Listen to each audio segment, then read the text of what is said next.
everybody. It's Dr. Cindy with the Positively Altered podcast.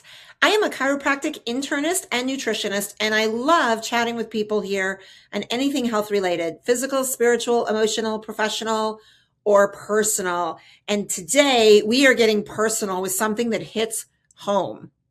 Email. It is an absolute thorn in my side. It causes me stress and anxiety, and I think sometimes it even takes over my life. Are you struggling with working when you shouldn't work? Emails that are overcrowding your inbox? How do you manage all of that? Today, we are going to discuss that and get a grip on how to overcome email stress. So make sure you hang out, listen to our sponsors. We are going to be right back to tackle emails so that we take it over.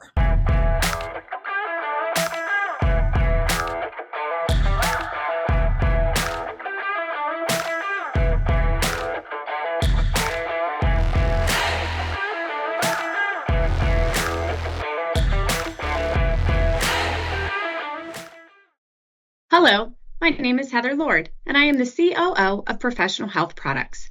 Cutting corners is an all too common practice in the dietary supplement industry. When my father founded Professional Health Products, he sourced the cleanest, most biologically active ingredients from around the globe. Today, that commitment remains, which is why the finest healthcare practitioners, like Dr. Cindy, have trusted us for more than 40 years. We oversee the entire process in our manufacturing facility, from sourcing and formulation to manufacturing and labeling. Today, we offer over 300 unique products that can be tailored to the nutritional and homeopathic needs of each individual. Most recently, we launched a proprietary genetic test, allowing our practitioners to get even more dialed in to their patients' health. To learn more about Professional Health Products, please talk to your practitioner or visit our website at phpltd.com. Today, your life is going to be altered. I'm Dr. Cindy. Welcome to Infinity. We have worked hard to create an electronic claims website that is simple and user-friendly.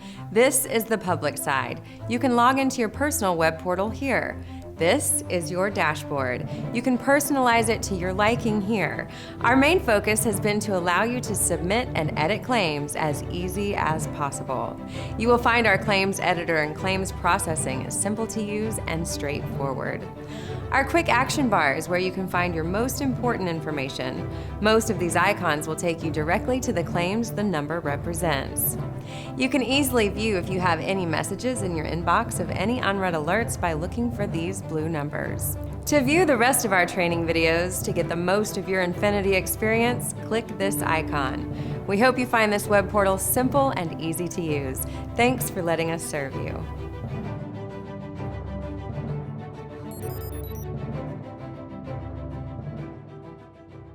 I'm Dr. Cindy. Who wouldn't want to join me for the Positively Altered podcast? And we are back. I am Dr. Cindy, your host with the Positively Altered podcast. And we have a return celebrity, Maura Thomas. Welcome back to the podcast. Thanks, Cindy. I'm super excited to be back with you. All right, so let's just jump right in. I'm assuming you have some PTSD from our first conversation when I told you that I have 10,000 unread emails.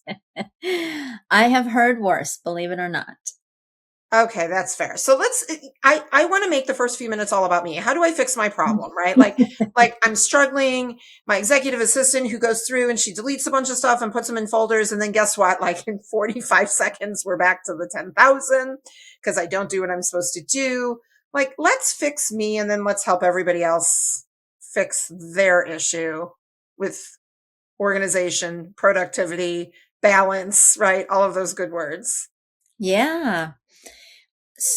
So the world of email is changing fast, and there's all these AI tools now, and most clients now will sort of filter, if you use Gmail or Apple Mail, they will filter for you. But to me, it just ends up being a whole bunch of different places that I have to look for the stuff that I need. And then you have to trust that it's filtering correctly. And then if you don't look in the right folder, and then what if what's in there?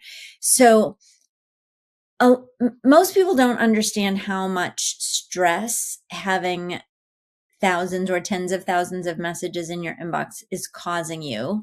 And you don't realize it because you don't know how much stress you're under it until you're not under it anymore.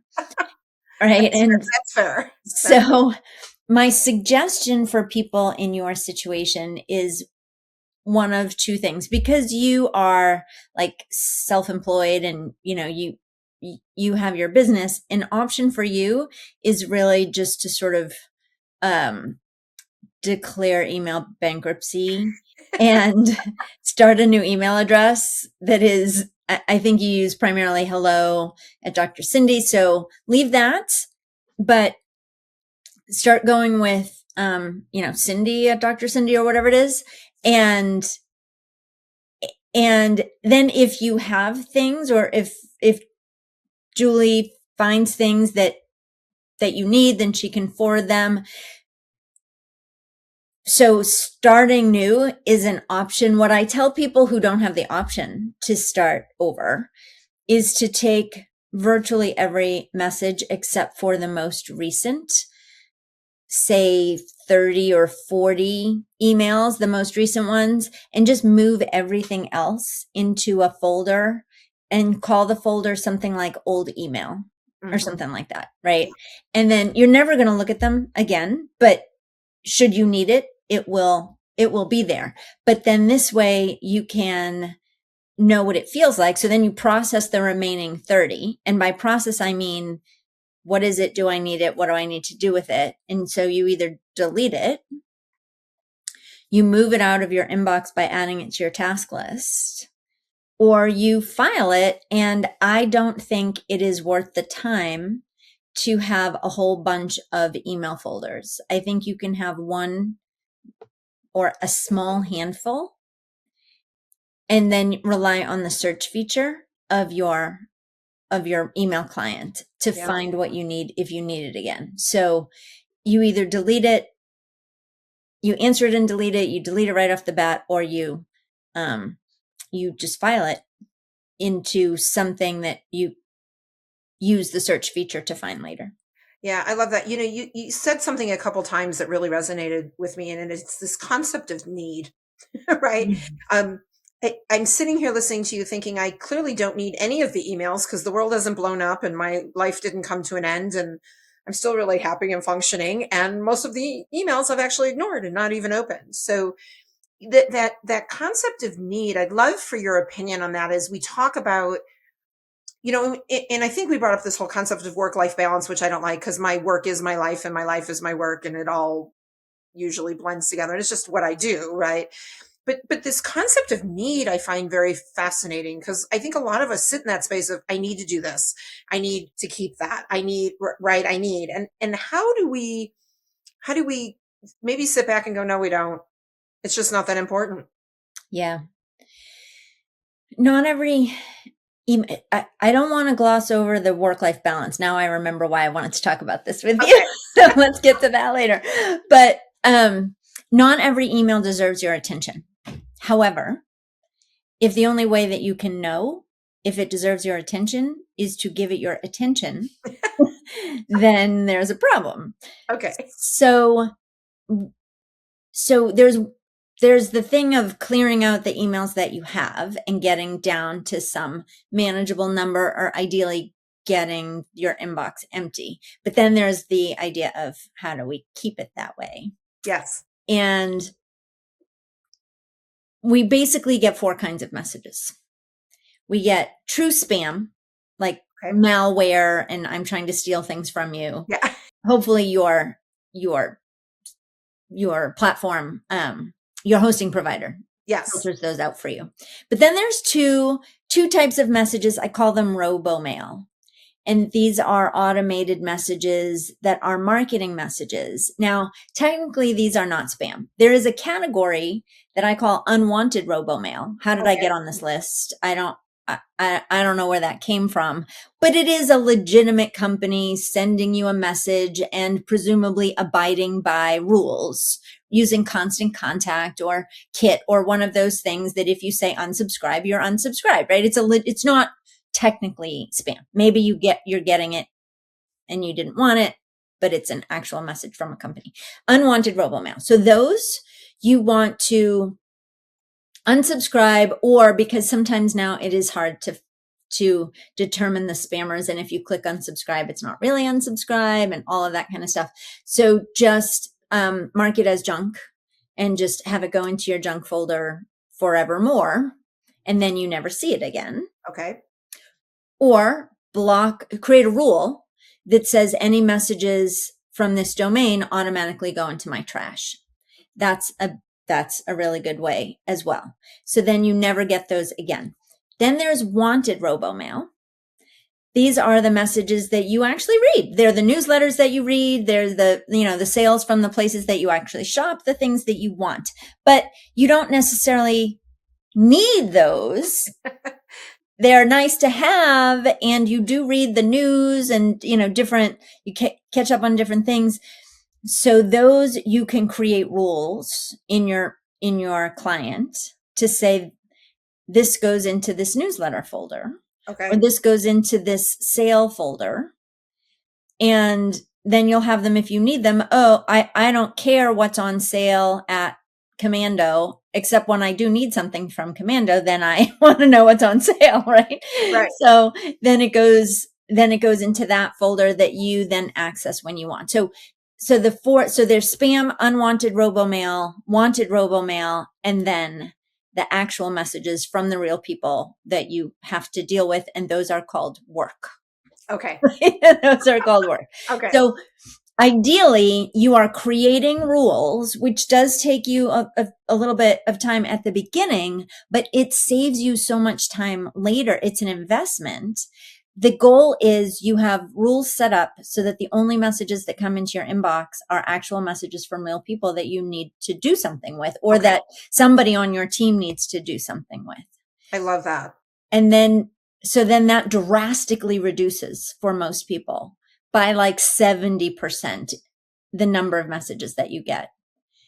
And then instead of leaving what is undone in your inbox, you add it to your task list if you can't answer it immediately. That's presuming you have a task list of some sort. Yeah. One of my biggest challenges, it's interesting. And like, you make it sound so simple. And now I'm going to get rid of my email and start a new one and tell everybody that, right? There's the quick fix. But I do think one of my struggles, it's interesting, is, you like how I made this all about me again, Maura, today? Love it. One of my struggles is like, I'll be out and about and I'll be like, okay, I have 5 minutes to spare. So I'm going to go on my phone and I'm going to look at my emails on my phone, right? Because I've got 5 minutes to spare instead of with intention at my desk to get things done.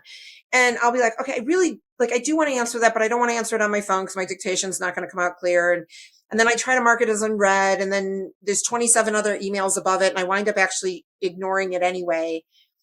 And I find that's one of my biggest challenges is I don't dedicate, and I'd love to do this, right? Dedicate just like every day I wake up, don't start with the computer. I don't think that's a great wake up, right? But at some point there's like a 15-minute segment of my day where I dedicate to sitting down on my laptop and saying, okay, I'm going to plow through the emails and actually respond to the ones that are worthy of my focus. And then if they're not, truly deleting them, right? Instead of this phone thing or in between task thing, and almost having the right intention. Yes. And when you are, I think that's normal that most people do. I've got, I'm waiting for somebody to show up at the coffee shop. And so I'm just going to jump in here, but you need a plan for those. Okay. Instead of just, I'm going to read the ones that are important and then I'm going to mark them unread so that I read them again later.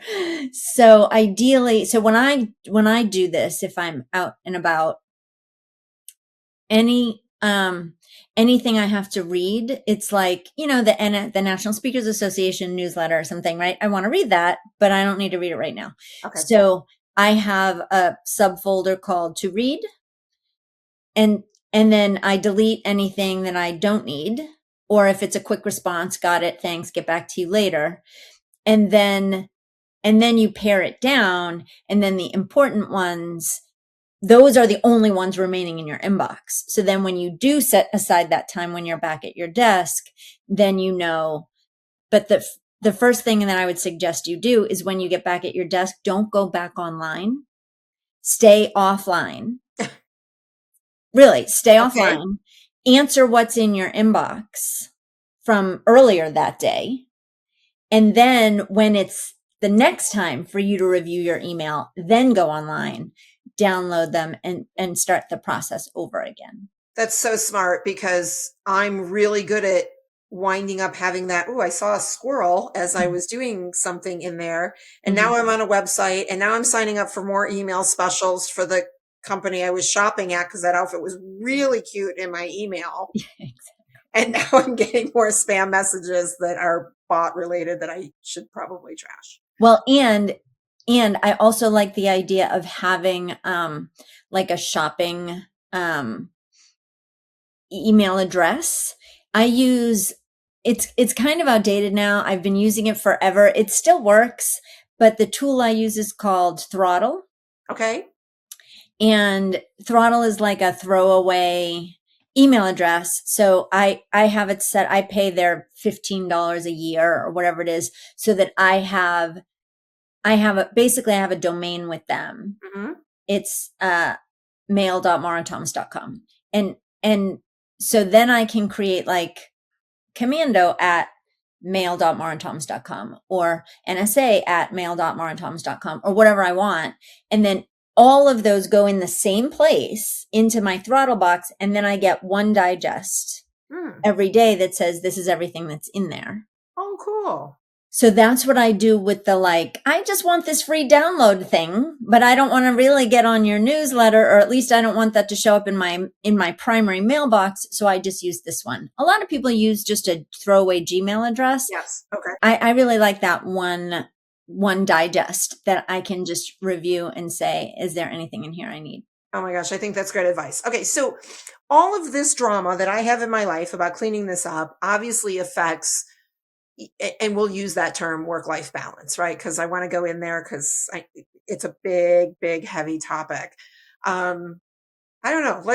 Thoughts on just even that statement of work-life balance, and is that a positive connotation? Does it have a negative connotation? What do we do with that statement? I think we've changed the words that people think better reflects what life looks like these days, work-life integration or work-life harmony or whatever people call it. But those things to me sound like checking email from my kid's soccer game, or, it sounds like working when all the time, work-life integration. And I think everybody has a different term for this idea, a different definition for this idea of work-life balance. Okay. And so I propose a very easy definition that I think is relevant. We can still use the words balance because I think that's important. But here's the definition. Don't work too much. That's it. Just don't, no matter how much you love your work, no matter how much inspiration you get from your work, no matter how excited your work makes you, there is reams and reams of research that show that you will still be better at it if you don't do it all the time. And if you make space in your life for other things. So the simple definition is don't work too much. And if you wonder what work too much means, it's research shows that somewhere between 38 and 45 hours a week is optimal. Okay. Now that counts if you're sitting on the couch with Netflix on, but you're also scrolling your work email, that counts. Okay.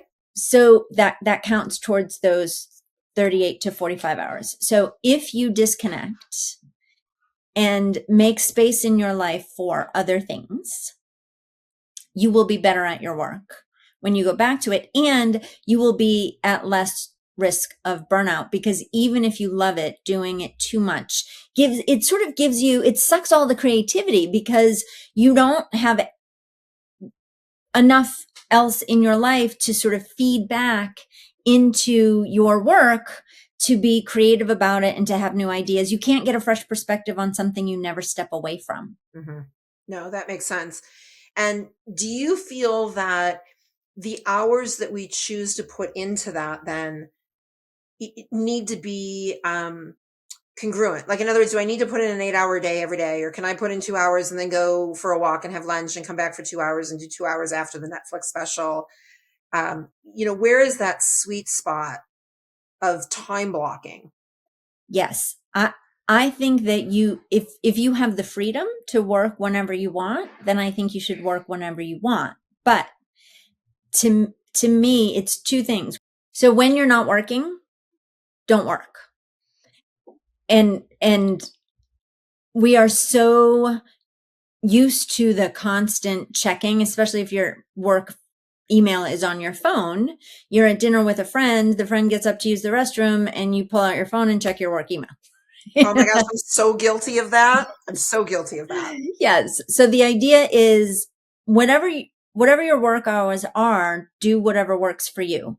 But work when you're working and don't work when you're not working. And try to keep your total number of working hours under about 45, and you're good. And to me, that's work-life balance. Oh my gosh, Maura, now there's like a whole slew of people listening that are like, I need a new job. Can you write a note to my boss? I've been putting in 80 hours a week. They're going to fire me if I don't. Well, those are what I call unconscious calculations. Unconscious calculations are things that we seem to believe based on our behavior, but we haven't exactly examined it. And one of those is my job just requires long hours. It just does. Mm-hmm. And when people tell me that, I ask them, have you ever challenged that idea? Is that really true? What would happen if you didn't work 80 hours? And if your job does require a lot of work, could you work more efficiently so that you could get more done in less time so that you didn't have to work 80 hours? And so those are hard questions to confront. And so we put it off and we continue to work 80 hours until your body says, that's it, I'm done with that. I think it'd be an interesting exercise for us all to participate in, right? To look and say, okay, you have X amount of time, and let's go with the recommendation of the 35 to 40 hours, right? You have X amount of time, and you still have to be productive, right? You have to accomplish XYZ goals, to-do list, whatever that is that needs to be done. I wonder how many of us, if we really buckled down, could either A, do it without any other intervention just because we're so hyper-focused, right? Versus we've got all week to take care of that. Or to your point, B, are intuitive enough then to ask the question of how do I find more tools to become more effective and efficient in that space in my job to still accomplish it, right? Without spending 60, 80. I do love what I do, and I am sure that I work more than 40 hours a week. And to your point though, like, maybe I shouldn't, even though I love it, because my creativity might be stifled and I might not truly be as effective as I think I'm being. So where are the tools, right? The AI tools, or utilizing other people on your team to help you accomplish certain tasks or projects. And maybe we need to sit back and really start asking those questions of ourselves of how we would actually finish our task in 35 to 40 hours. Yeah. 38 to 45. Oh, 38. I just make up what I want, Maura. I like, I do my own research in my own head. It's a happy place where I live. Okay. Let's be clear. 38 to 45 hours. Yes. I just gave myself a little extra time to get myself done. Yes. A little extra time, but you're exactly right that the way most people work is task switching virtually every minute or two all day long. And when you work like that, everything you do takes longer, like a lot longer. Yeah. And also, by the way, the quality goes down. Okay. So which then takes us more time to fix later. And so if the mantra that I suggest to people, check your email as often as you feel like you need to. Okay. Just do it in between other things instead of during other things. So the mantra is between, not during. Okay. And if you think that's yourself, between, not during, and you just do the one thing that you're doing until it's finished or until you get to a stopping point, that thing will get done way faster and probably much better. And then it will seem like you have added hours to your day because you get so much more done. And it doesn't have to be 2 hours sprints. It could be 20-minute sprints, Mm-hmm. 30-minute sprints. And I actually recommend that it be task-based. Do the thing you need to do, the expense report, the review the document, write the article, do whatever you need to do, 20, 30, 45 minutes, maybe the occasional hour, or get it to a stopping point, even if you can't finish it, and determine that stopping point in advance. And I'm going to work on this for 25 minutes, and then I will check the news, check my email, check my voicemail, do the things that I need to do. I'll do that for another 20 minutes or so. I mean, the point is, if you work in very intentional, proactive, and then reactive sprints, proactive meaning I'm choosing what I'm doing, and reactive is I'm going to check this and I'm going to check that and I'm going to check, on all the things I need to check. If those are intentional instead of constant blended, I'm going to do this for 2 minutes and then I'm going to check my email and then I'll look at this again and then there's another voicemail and so then I'll check that and then I'll do this for another minute and where was I? And I don't know, but there's a chat message, so let me just check that. If you get more intentional, yes, and spend and think about between, not during, everything gets done faster and better. Okay, so I get it and I'm committed because you are describing my world. Yes, very closely. But I now have another thought, right? So now I'm on a meeting I don't want to be on. I don't care about the meeting, but I have to show up for attendance purposes. How ineffective am I still if I'm checking my emails, replying to them on that meeting? Do I still at that point pay attention even though I don't really want to and be focused on the thing that needs my attention separately? Or can I still attempt to get two things done at once? Well, I'm begging you, Maura, here for just like give me a little something that I can still cheat at. Here's the problem. Getting if you have to go to the meeting and you aren't really required to be there and you don't really need to consume what is happening at the meeting, that's one way to go, to just try to make better use of the time. There's two problems. The first problem is you are promoting your habit of multitasking. Okay. And the more you try to do two things at once, the harder it's going to be to do only one thing at once. So that's part of the problem. The other part of the problem, and this is harder, so a lot of people don't want to do it, but do you have to attend the meeting? Can you read the AI summary later? Yes. If your attendance is required, ask what is needed from you. Mm-hmm. Like what should I be paying attention to? What is really going on here? What's the goal of this meeting? Why am I being invited? All of those kinds of things to figure out either how to get more engaged or can I just not go? I love that. With some of the organizations I've been a part of, we've talked about that before, where what does it look like to just send that email with the decline, right? When you're invited and say, I've got some other things I need to work on. Again, if there's something you need from me, let me know. Yeah. Would be happy to participate later, get you the details or follow through on the task, right? And so many people are afraid that, the consequences to that might be really pretty bad.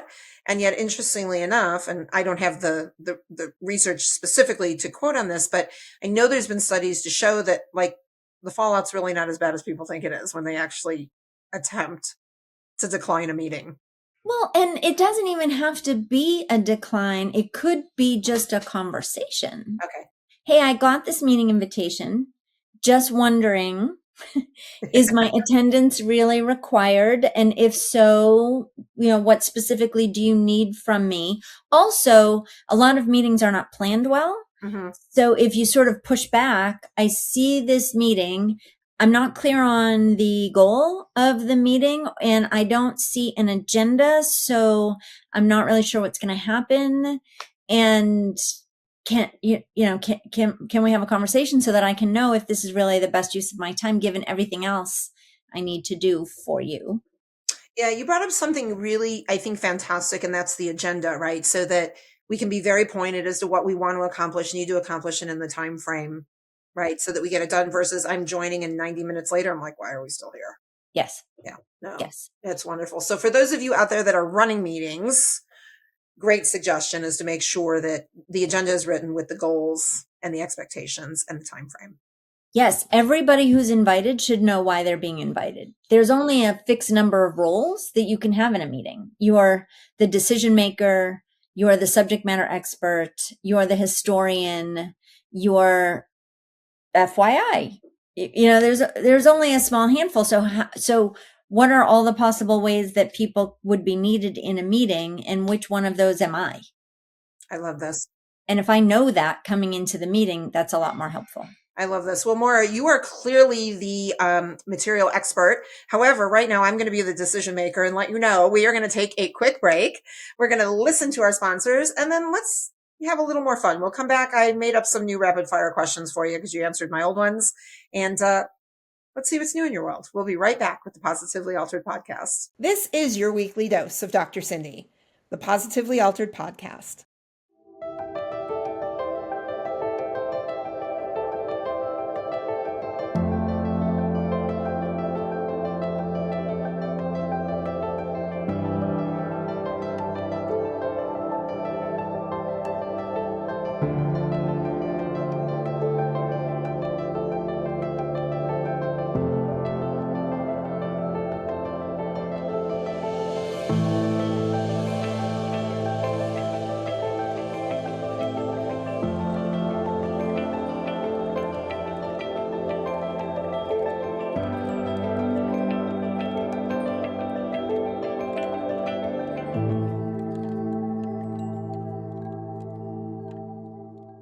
Stop. Hit that follow button now and spread the love with Positively Altered. We are back. I am Dr. Cindy. I'm here with Maura Thomas, and this is the Positively Altered podcast. That 30 minutes, Maura, on cleaning up my life went really fast. It's so fun to talk to you, Cindy. I agree. Yeah, and I'm sure there's many other things that we can clean up. I would love to tell you that I run this perfect machine of my world, but I don't. And there's been some really good take-home messages for me and my executive assistant, Julie, to poke me with and for us to make some changes. So I appreciate you, and I'm sure everybody listening has some work that they can actually do and improve as well. All right, let's have some fun. I got a couple questions for you. You ready? Love it. All right, let's see. What is one thing you would love to be good at that you are not? Pickleball? I am getting better at pickleball, but not as fast as I would like to be at pickleball. And so now I'm at that point where I'm like a beginner intermediate. And so I play with all the people who are super good intermediate. And then, you're the big fish in the small pond at the beginning, and now you're the small fish in the big pond again. So that's certainly one thing. Yeah, I have to admit, I have the shoes, I have the skirt, I have the paddle, I have the ball. I even have the bag to carry the paddle in. I would look really cute on the court because I bought the right outfit. I just haven't jumped in yet to that whole. I feel it's cult-like, Maura. It's really fun. I will tell you, it is. I just don't enjoy exercise. Okay. And so I didn't do it until I found something that I enjoyed, and I really enjoy pickleball. Okay. I mean, I'm committed to put the outfit on at some point because the investment at least is there. Yeah. Yeah, we'll see how it goes. I don't know. And I like exercise, but I don't know. We'll see. All right. One mode of transportation for the rest of your life, everywhere you go: plane, train, automobile, horse-driven carriage, bicycle, skateboard. Give me what mode of transportation you would pick if it's the only thing you could use. The only thing I could use. So I call it the fancy bus. Okay. The fancy I'm in, bus. and I don't even know what that is. I just like the way you called it. It's I live in Austin, and we have some fancy buses that it's like a motor coach. There's, they run different routes. They have some on the East Coast as well, where, or the Acela train in the Northeast. If it's a nice comfy chair and they come by and offer you like coffee and water and some snacks, and I can nap or work or watch TV on my iPad or do any of those things while somebody else handles the traffic and all the other stuff, I think that's that's the way to go. The fancy bus. Fancy bus? I would get on the fancy bus with you. Yeah, it's pretty cool. I like the fancy bus a lot. Yeah. What is your favorite gift you've ever received, or is there a gift you wish somebody would send you? Oh.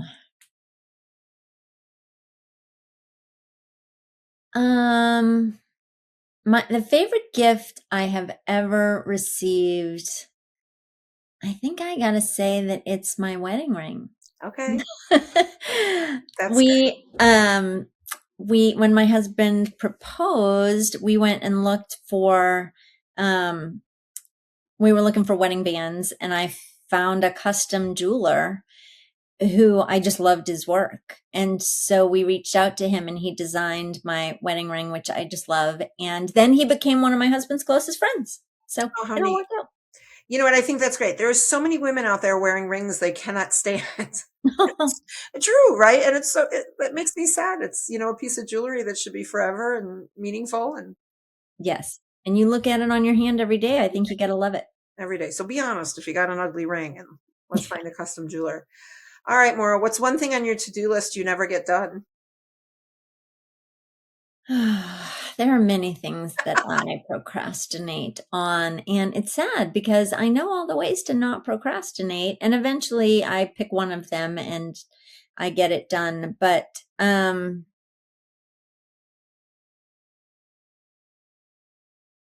things that honestly, the things I don't like to do usually involve sales. Okay. Sometimes I just have the attitude of, if they need me, they know where I am. Which is probably not the best attitude when you're self-employed, but it is the truth. No, I think that's fair. Lastly, what is one big goal you have this year that you hope to accomplish? One big goal. Or even a tiny goal. It can be small. Every year, starting a few years ago, I was talking to someone about work-life balance and how I've been doing my work for 23 years. I started my business and I was feeling like I wasn't quite as energized by the work anymore and feeling a little burned out. And this person said to me, well, what do you do for fun? I was like, I don't really, she said, what are your hobbies? I was like, hobbies? So I made the commitment to do one new thing every year. Okay. And this year I have just sort of, it's not like a New Year's resolution. I just sort of think about it and I'm open to it every year, and eventually it finds me. And so a few years ago it was pickleball. Uh-huh. And then it was jewelry making. So I do some beading for fun. And it seems that, and then I learned how to sew. And that's fun. And now it seems this year, I used to play when I was in my 20s, I used to play this card game that nobody's ever heard of. It's sort of like whist or spades or hearts, but it's called pitch.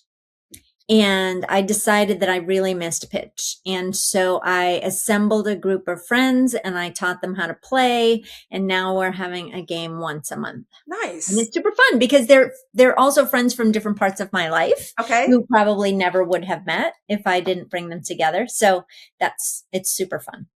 That's really neat. All right. Well, we're going to have to get the instructions on how to play pitch so that we can share that with the world. Maura, how does everybody get a hold of you, follow you, see you speak, learn from you? How do we get in touch? MauraThomas.com has everything you need. And if you go to MauraThomas.com/productivity-assessment, that is a place that you can really dive in on what is most useful to you. I love this. And if you didn't do it from the first time she was on the podcast because you procrastinated and checked too many emails and forgot to do it, this is your second opportunity. So get it done. If you don't remember what we just said, it will be in the show notes. So you have no excuse not to find it to become more productive. Maura, I am so appreciative of your time. Like, what a light you are. And you present in such a way that actually makes me want to be more productive, which I actually really love because productivity is super important. Thank you. If anybody wants to learn more about what's going on in our space, please check us out at drcindyspeaks.com. And there is a tab to subscribe to our Not So Daily Dose newsletter, which means we will not bombard you every single day, but we will give you some really good information. Please check out the book, Positively Altered, Finding Happiness at the Bottom of the Chemo Bag. Maura, this is great. Everybody is going to like and share this episode. I just know it because there's a little bit of take home for everybody there. I know that once again, you have left me, and I hope everybody else, positively altered.